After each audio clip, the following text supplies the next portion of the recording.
আসসালামু আলাইকুম। আশা করি সবাই ভালো আছেন। আজ আমি আপনাদেরকে রুহ আফজা দিয়ে শরবত তৈরি করে দেখাবো। এটা খুবই হেলদি এবং টেস্টি একটা ড্রিঙ্কস। আশা করছি রেসিপিটি আপনাদের ভালো লাগবে। তাহলে চলুন রেসিপিটি দেখে নিই। প্রথমে আমি একটা গ্লাসে 1 টেবিল চামচ পরিমাণ লেবুর রস নিয়ে নিচ্ছি। এরপর দিয়ে দিচ্ছি 2 টেবিল চামচ ব্রাউন চিনি। চিনিটা আপনারা আপনাদের টেস্ট অনুযায়ী দিবেন। আর ব্রাউন চিনির পরিবর্তে এখানে আপনারা সাদা চিনিটাও ব্যবহার করতে পারেন। এবার দিয়ে দিচ্ছি সামান্য বিট লবণ। লেবুর শরবতে বিট লবণটা ব্যবহার করলে এটা বেশি টেস্টি হয়। তারপর সব কিছু খুব ভালোভাবে একটা চামচ দিয়ে মিশিয়ে নিব।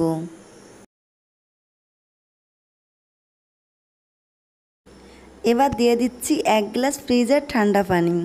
সাথে দিয়ে দিচ্ছি 1 চা চামচ ইসবগুলের ভুসি। আর দিয়ে দিচ্ছি 1 টেবিল চামচ রুহ আফজা। আবারও একটা চামচ দিয়ে খুব ভালো করে নেড়েচেড়ে মিশিয়ে নিব। ভালো করে মেশানো হয়ে গেলে আমার রুহ আফজার শরবতটা রেডি হয়ে যাবে। এখন আমি একটা সার্ভিং গ্লাসে ঢেলে দিচ্ছি। আপনারা চাইলে সার্ভিং গ্লাসে বরফ কুচি দিয়ে ব্যবহার করতে পারেন। তবে ফ্রিজের ঠান্ডা পানি দিয়ে শরবতটা তৈরি করলে বরফ কুচি না দিলেও চলবে। তৈরি হয়ে গেল খুবই হেলদি এবং টেস্টি রুহ আফজার শরবত। আশা করছি রেসিপিটি আপনাদের খুবই ভালো লেগেছে। ভালো লাগলে আমার চ্যানেলটিকে সাবস্ক্রাইব করে আমার পাশে থাকবেন। আজ বিদায় নিচ্ছি। সবাই খুব ভালো থাকবেন। আমার এবং আমার ফ্যামিলির জন্য দোয়া করবেন। আল্লাহ হাফেজ।